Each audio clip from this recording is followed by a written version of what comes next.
Good morning, everyone. Welcome to today's Exploring by the Seat of Your Pants Hangout. My name is Joe Grabowski, and I will be your host for today. All week long, we've been celebrating our ocean, with June 8th being World Ocean Day.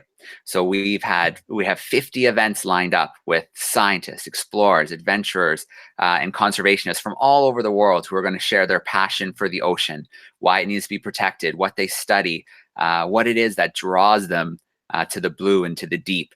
So it's been a great week so far. In fact, we're at the halfway point almost, and there's a ton more events to come. So please do stay tuned and continue to join our adventures. But today I am so excited to introduce Joe MacInnis. Joe is a medical doctor whose pioneering research in undersea science and engineering projects earned him his nation's highest honor, the Order of Canada. The first person to explore the ocean beneath the ice and the geographic North Pole. He was among the first to dive on the Titanic. Recently, he was a medical advisor and expedition journalist on James Cameron's National Geographic 7-mile science dive into the Mariana Trench. Dr. Joe has worked on more than 50 undersea science engineering projects with the US Navy, the French and Canadian governments, and the Russian Academy of Sciences. He's currently studying leadership, teamwork, and team genius in high-risk environments. His latest book, Deep Leadership, was published by Random House. So, Joe, I can't thank you enough for hanging out with us today. You are an underwater legend. You've done so many amazing things. It's so great to be able to have you here to chat with some classrooms today. Thank you, Joe. And let me start off by on behalf of all of us in those classrooms and here in Toronto, where I am, for thanking Joe for being the catalyst and bringing us all together to have this conversation. What I'd like to do, I'm going to start with a question, and I can see, just put up your hands, a couple of questions to get me a better understanding of who you are and what your interest in science and exploration might be. How many of you are good swimmers? Just put up your hands. And how many of you have used a face mask to look in the depths, whether it's a freshwater lake or the ocean? And how many of you would really like to see underneath the surface of the 70% of this planet that is ocean? That's just about everybody. This is good. So what I'd like to do for the next few minutes is to discuss how the ocean has, for me, been an extraordinary classroom, a place that has taught me so much about myself, about teamwork and leadership, I'm not a marine biologist, I'm not a marine engineer, I'm a medical doctor who's really interested in the human side of exploration. So I'm going now to go over to some images. And let's make sure these come up. Joe, you make sure I've got this. Can you see that? Are we good? Joe, we're full screen. Full screen? Yep. So here's, I'm gonna take you with me on some of the things that have happened during my career and the lessons that I have learned from Mother Ocean. And she is an inspiring teacher. And has been for so many years for me. Just recently, for example, as Joe knows, I was on a ship in the South Pacific Ocean, and we moved across from Tahiti to the Cook Islands to Samoa to Fiji, and had an opportunity, a small group of us, and to look beneath the surface. Most of our dives were free diving, which is a glorious way to get into the shallows. And here are some of the things that we saw.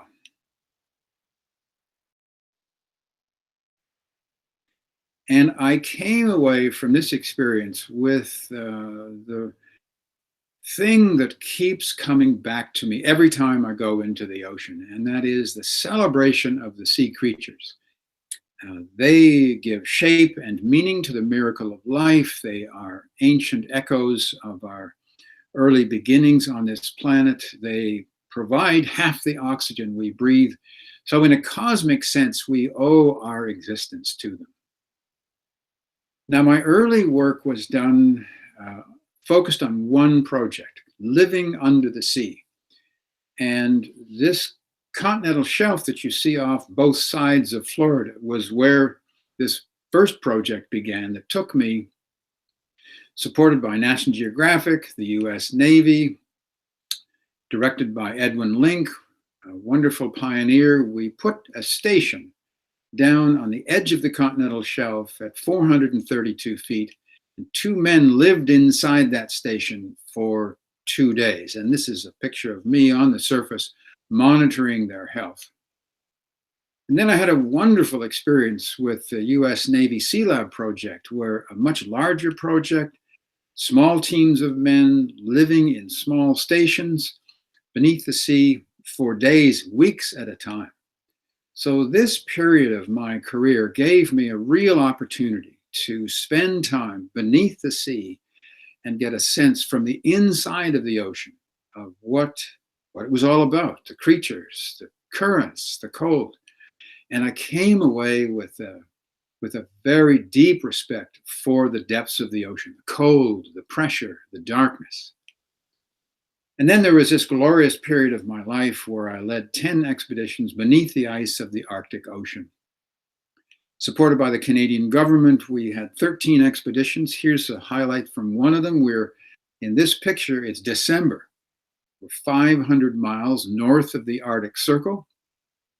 The temperature is -50, the ice is 5 feet thick, and we're building the world's first polar station called Sub-Igloo in the depths, about 40 feet below the ice. And it was our classroom and science center for 2 weeks.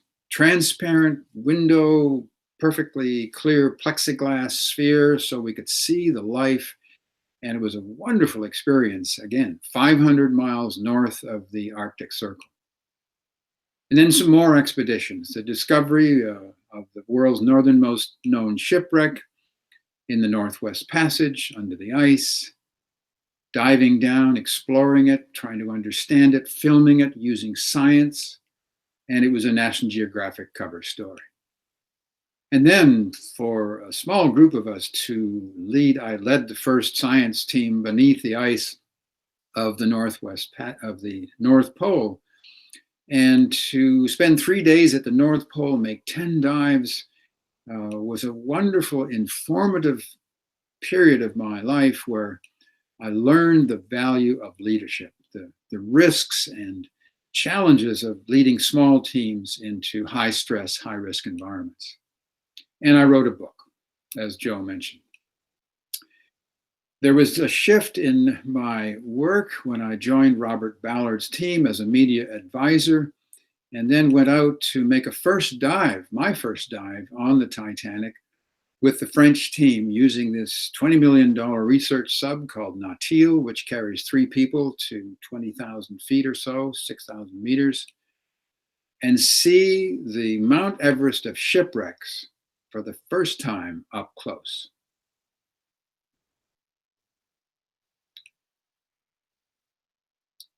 These are some of the things that we saw in the debris field.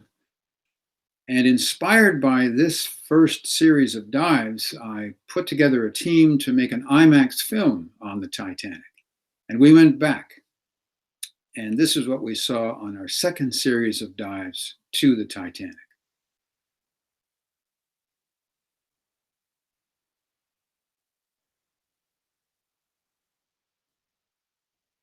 Big ship, 2 city blocks long, broken into 2 giant pieces, 8 stories high.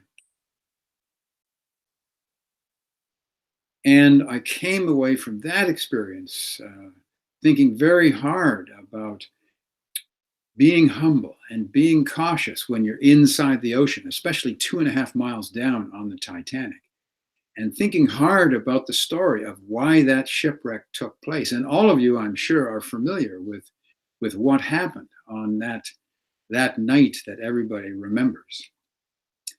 I've been very lucky to have a series of mentors in my life, and one of them is my good friend, James Cameron. Jim asked me to come and join him on his last 3 expeditions. On this one, a $14 million project for Disney to do science on the volcanic vent systems. We went out with 2 subs, 4 subs rather, 2 large ships, a $1 million video cam robot, a team of 150 people from NASA and JPL, and did a series of 40 dives on the submerged mountain range between Iceland and Antarctica, and got a very good look at these volcanic vent systems that lie in this mountain range. And the extraordinary creatures, again, celebrating the sea creatures that live on and near these volcanic vent systems. So from that, I came away with the lesson, celebrate the biodiversity. The fact, as Joe has mentioned in all his correspondence to me, that the ocean has most of the life on this planet, and it is in so many forms, from microscopic to sharks to whales, and it's biodiversity that is so extraordinary and important. Not long ago, I had this wonderful invitation from Jim Cameron to go with him on his DeepSea Challenge expedition in the Western Pacific. And for 60 days on this ship, I was the medical advisor and digital journalist. And you can look up my articles at the National Geographic website, deepseachallenge.com. And for 60 days, was on the ship with Jim and his team. We had one very hard and yet pretty simple objective, which was to dive Jim's sub, his brand new sub with its 20 new technologies, deeper and deeper. And if we had the team and the technical confidence, make a 7-mile dive into the Mariana Trench. It was an extraordinary and very complicated expedition. You can see the sub here with the solo pilot sphere. Pilot is protected by 2.5 inches of steel, keeps him warm, dry, and comfortable, even at 7 miles. This is Jim Cameron, who's an old friend and a certified genius. He's done Avatar, he's done Titanic as movies, but he's done 8 deep sea science and engineering expeditions. So here is the sub with some of its systems. There were all of them brand new, invented from the ground up to tolerate 7 miles of pressure. Our first series of dives were in the New Britain Trench. This is a 5-mile deep trench, and it's south of New Britain Island in Papua New Guinea. We made a 1,000-meter dive, then we got a little bit deeper with 4,000 meters. This is Jim, by the way, who is an extraordinarily accomplished leader. He's very inspiring, he's eloquent, he has empathy for his team, his task. He's the best kind of leader that you can ask for because he leads from the front. So after a lot of failures, we finally made a 5-mile dive. This gave us the confidence to go up to the Mariana Trench, which, as you can see here, is east of the Philippines, south of Japan. Its deepest part is the Challenger Deep, 7 miles. And so on the day of and I'm skipping over again, this was 60 days of struggle and to get this sub to work. And on the day of the dive, we fortunately had good weather. The seas let down, the ocean swells diminished, and we had 10 hours to make this dive. Jim is in the sub. He's got 7 miles of water. That's 11,000 meters below him. And here's a close-up of the sub. He's on the bottom for about 3 hours, motoring across this flat seafloor into the foothills of this canyon, which is 50 times deeper than the Grand Canyon. And he takes samples for our science group at Scripps Institute of Oceanography. He makes films. An IMAX film was made by National Geographic. And he's surprised, as we all are, that there's not much life here that he sees. And we think that this is microbial life. It's there for sure, but the large life, like sharks and whales, they weren't visible. And we think that possibly the The extremes of cold and lack of oxygen and pressure mean that only microbes can grow at these extreme depths. After 3 hours in the bottom, he drops his ballast. It takes him 70 minutes to get back to the surface. And when we see him, there's a cry of success that goes up that you can hear all the way to California, because Jim has carried the fire of his ambition to make this dive in concert with his team, and it has been a struggle for him. He's a guy who invested 7 years of his life, his mind, his money, his mortality, for what he believes in, which is scientific exploration driven by fail-safe engineering. So that's a short summary. In that expedition, what I learned from that DeepSea Challenge expedition was teamwork is essential to anything we do beneath the sea. And I'm focused now on an area that I really enjoy called Team Genius. So let's go back and talk to you. One. Hey, Joe. Yeah. Oh, well, I lost you there. Just a second. That's okay. If you just hit that green button one more time, you'll be back with us. Coming back. Ooh, ooh.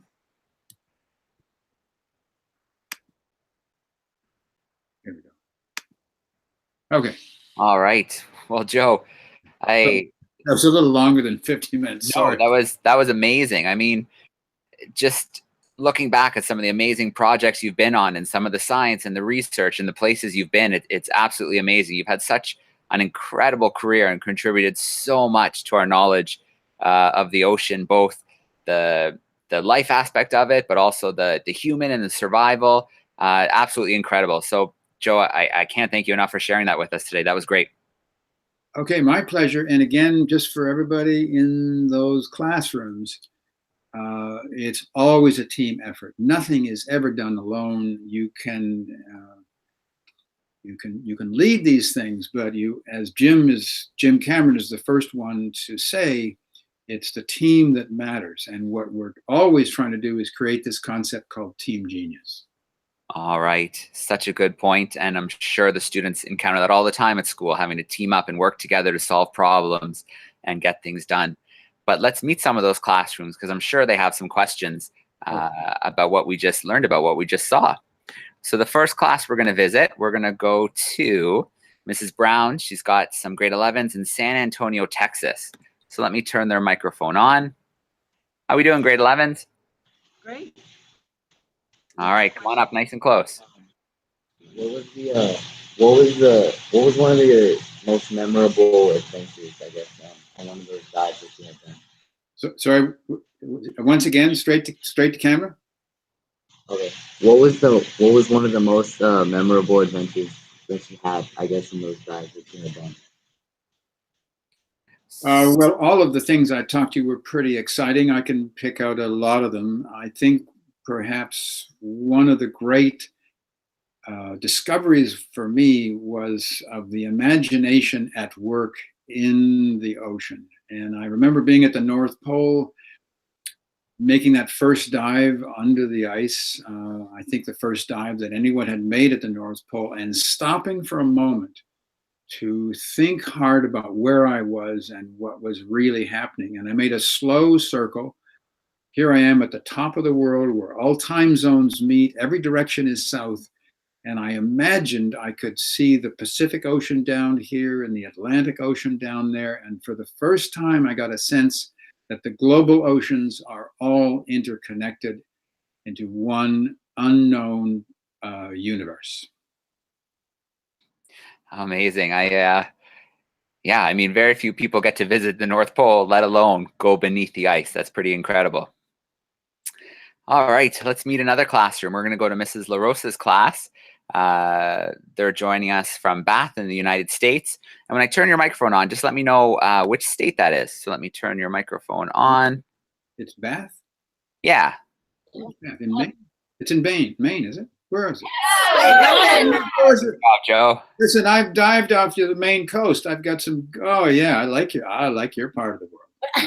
So do we. Where do you dive, Dr. MacInnis?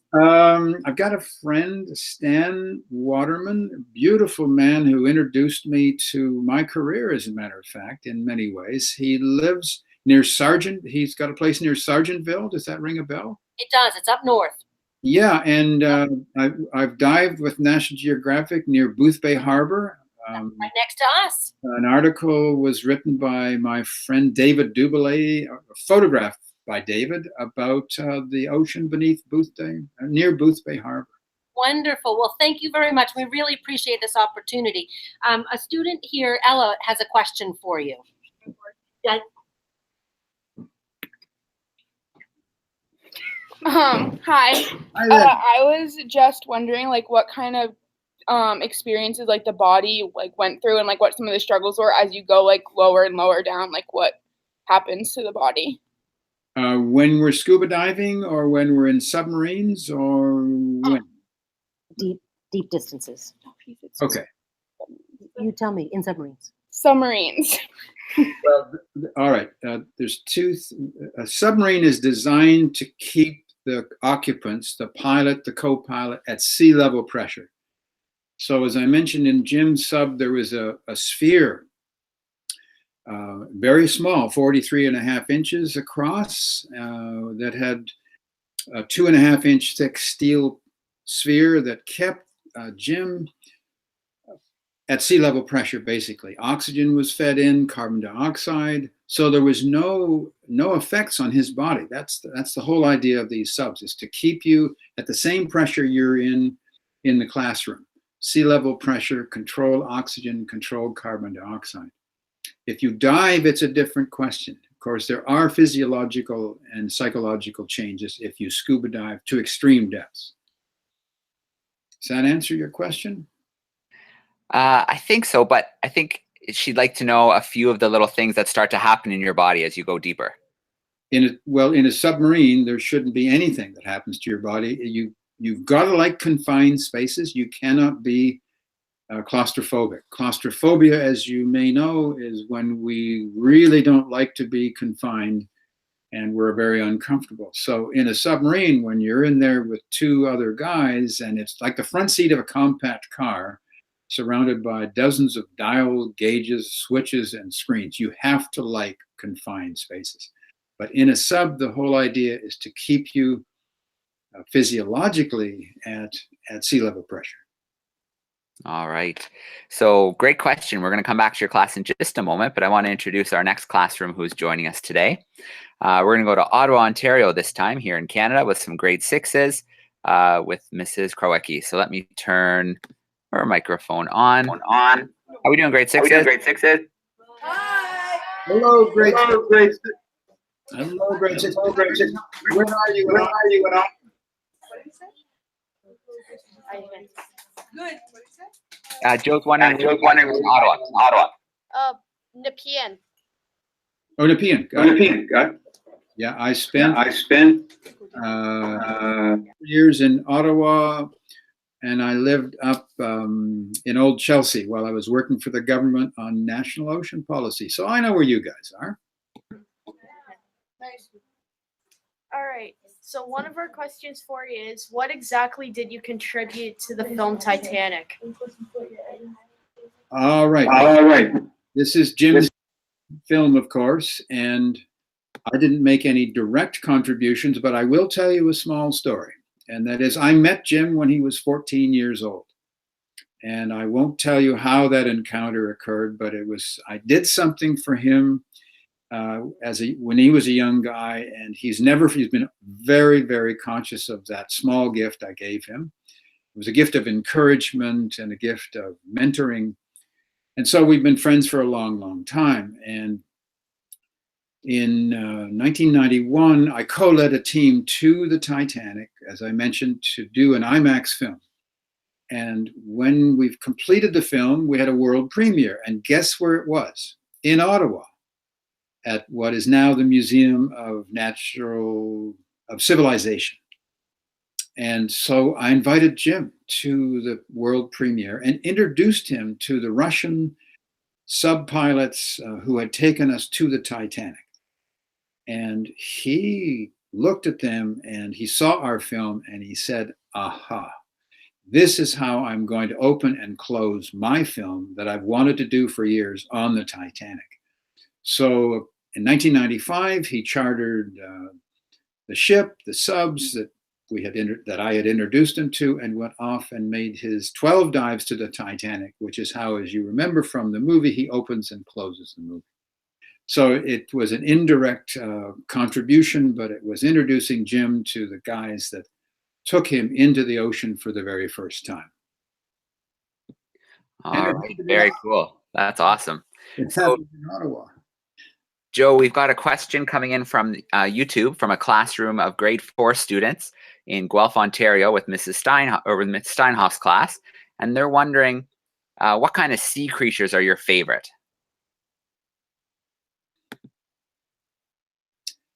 That's a really good question. I don't know that I have a favorite, but if I'm forced to, I love the narwhal. I love this whale that swims under the ice in the Arctic, that the male of the species has this long ivory tusk.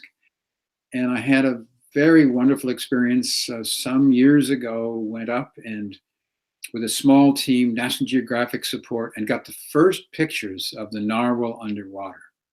And it's a glorious creature. I urge you to go and Google it and see what a majestic, it's not a very large animal, but to swim through the water with this ivory tusk, which we now understand the tusk is a sensing device, pressure and temperature. It really helps the narwhal navigate through those cold, dark depths in the Arctic. All right. Well, big thanks to Ms. Steinhoff's class who's watching along on YouTube. Thanks for that awesome question. Let's swing back through our classrooms one more time because I have a feeling that they definitely have some more questions. So we're back in San Antonio now with our grade 11s. If you have another question, send someone up. We do. They're coming All up. right.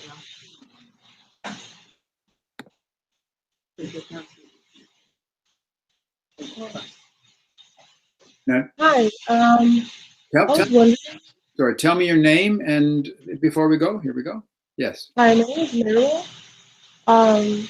I was wondering how did you go from being a medical doctor to diving in the ocean, going to look at the Titanic?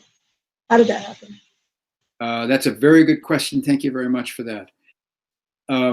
It was very simple and yet very complicated. When I was your age, I fell in love with the ocean. I began to snorkel, and then I learned to scuba dive. I was not yet at university, but I loved what I saw under the ocean, the colors, the rhythms, the creatures, and I was trying to figure a way to get into the ocean. So I got a medical degree, and then I got very lucky. The United States Navy decided for a number of reasons that it needed to learn more about the physiology of going deep into the ocean. And I came into the United States. I got a job. I got a fellowship to study diving medicine at the University of Pennsylvania. And these two loves that I had of the ocean and of the human family through medicine kind of came together. But I will tell you that it was luck, and so much of what happens to us in life is good fortune, and I just happened to be there at the right place at the right time when this quest to live in the sea was a scientific and technical challenge. All right. Thank you, grade 11s, for the great question. Let's swing back to our class in Maine. Your microphone's on. Tell your name again. Hello, Hi. I'm Jenny, and I was wondering if there were any incidents you can recall that were sort of scary for you in your profession. Thank you, Jenny. I love your smile. This is good. Yeah, this thing that we do when we explore personally beneath the sea whether it's scuba diving under the ice in the Northwest Passage or whether it's diving in submarines, is filled with risks.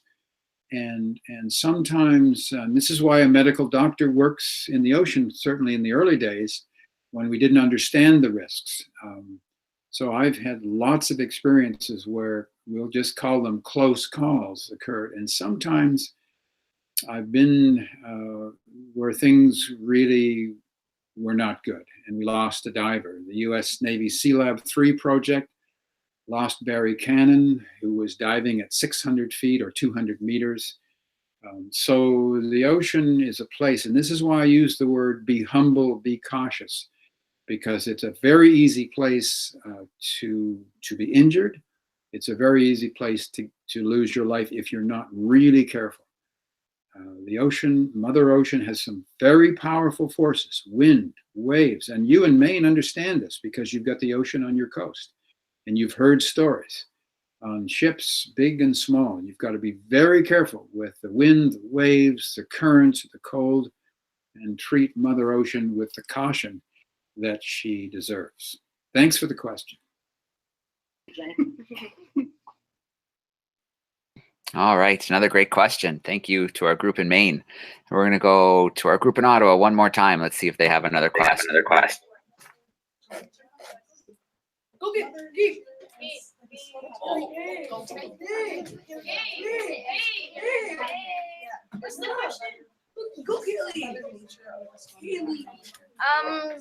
My name is Kaylee, and I wanted to know, do you guys ever, encountered something like Mother Nature, like a storm, unexpectedly? Do we ever get storm? Yeah, unexpectedly. Well, like you, especially when we go to sea and we're working offshore, we have really good ways of anticipating the weather that's coming our way. And usually there's someone on board who's really good at reading weather systems and patterns. So yeah, we do encounter storms, and what we do is we maintain our risk evaluation so that we don't conduct, like the 7-mile dive, we waited specifically for a 10-hour window when the winds were down, the waves were down, and we could get the sub off the ship and back onto the ship. So we're very cautious. When storms come through, we button up and sit through the storms and then go back to work when the weather gets calm. All right. So sorry. That's definitely another thing to keep in mind is whenever you're doing something, it pays to be over-prepared and over-prepared. And Joe, I think you'd probably agree with this, that it's good to have a little bit of fear when you're going out to do something, because that's what helps keep you safe, keeps you thinking, keeps you planning. It's always good to kind of have that little feeling in the back of your mind. I agree, and that goes it goes for any time we go on water or underwater. This time of year in Ottawa, it's a risky time because the water still has its winter heart. And if you go out canoeing on a warm, hot, sunny day, we tend to forget that. But if you end up in that water, you better get out in a hurry, because in June, until the water warms up, it's lethal. So be careful. All right. Well, Joe, at this stage, what do you want to do? I know you have a neat little video that we can share, or should we see if there's a couple more questions? What would you like to do? Well, shall we try the video? Yeah, why don't we give that video a shot? So Joe has a really neat video. It's the one with the submersible. I think you showed me yesterday. Yeah, let me explain it a little bit before we switch over. Sure. This video was shot fairly recently. It's a dive that I made in a transparent sub, and this is what I'm going to show you is the future. It's your future. It's a future where the subs are much easier to control, where they don't have big steel hulls and small viewports, but they have the ability to see for 320-degree angles. And so when I climbed into the sub, my friend who built it in Florida, he said, look, we're going to record your impressions as you make this dive. So here it is, and let's see if we can get it to you easily. Go here, and go here. How are we looking? Is that good, everybody? Yeah, it's gone full screen. Okay. So the sub is called Triton, and we're off the coast of Nassau, going first to a wreck and then down over the wall in a 3-person transparent hulled sub.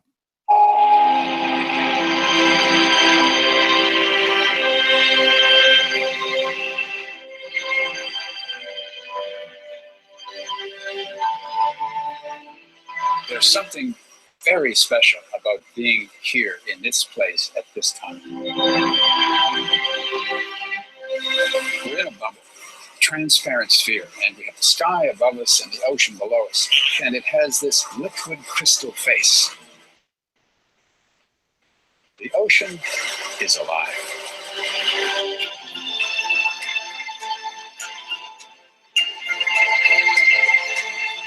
There's no question that when you come through that interface, that you're coming into a part of the planet that is largely unknown, vastly mysterious, and a little bit threatening.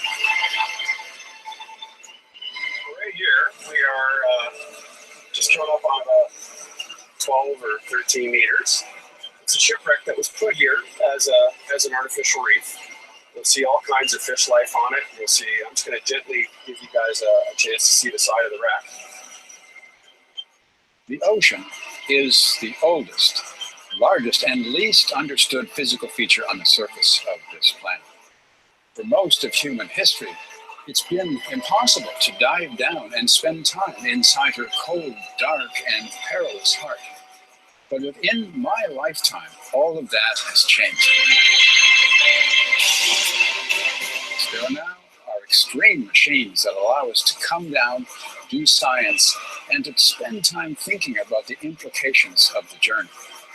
But it's in a machine like this, with invisible walls, that you get a sense of cosmic oneness with the ocean and the human family.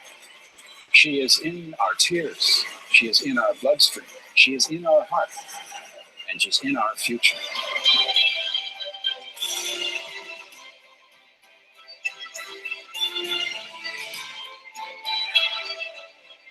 The beauty of this is that we can see this, and as much as I love scuba diving, we're warm, we're dry, we're comfortable. We can have an intelligent conversation about what we're seeing and its importance.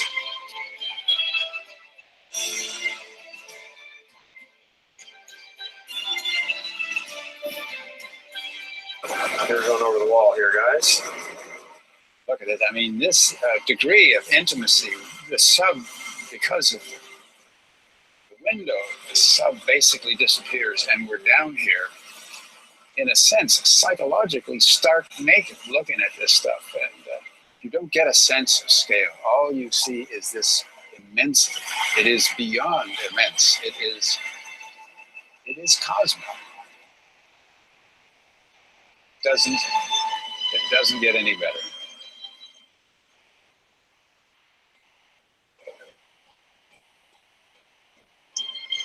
That's a beautiful sight, Patrick.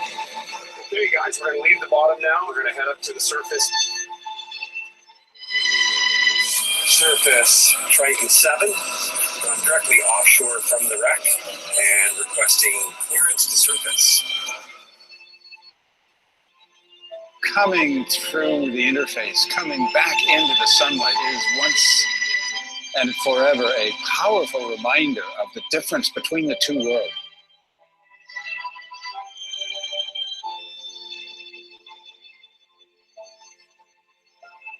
What's so extraordinary about this experience, this Triton view of the ocean, is that you're no longer in a machine. You're inside the heart of the ocean. This is a unique, visceral experience.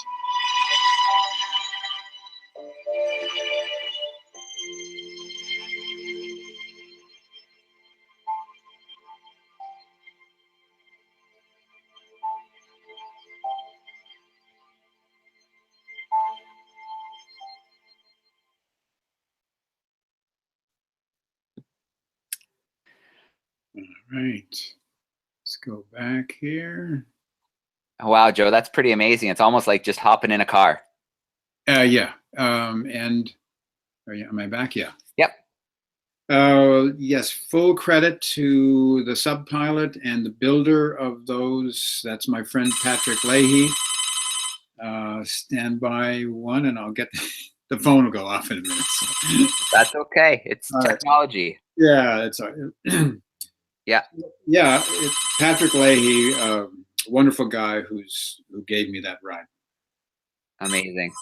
Well, Joe, I think that's the perfect way to sum up today, is that there's so much left to explore and discover. The technology is getting so much better. There's going to be so many opportunities to explore our ocean, make new discoveries. Yeah. It's a great time to explore, and there's going to be so many careers for students available. Well, my hat's off to all those in the classrooms out there. You are the future. Your opportunities to explore the ocean are wide and exciting as biologists, as geologists, or just as curious citizens of this planet. Keep in mind that it's 70% of the surface of the Earth, the world's largest ecosystem. And again, let us celebrate the sea creatures, because in a cosmic sense, we owe our existence to them. All right. Thank you, Class, thank you so much for hanging out with us today. Your questions were great. Joe, thank you so much. That was a ton of fun. I know the students learned a lot. I'm going to turn the microphones on, let the students say goodbye and thank you, and then we'll sign off for today. So here we go. Microphones are coming on, boys and girls. Yeah!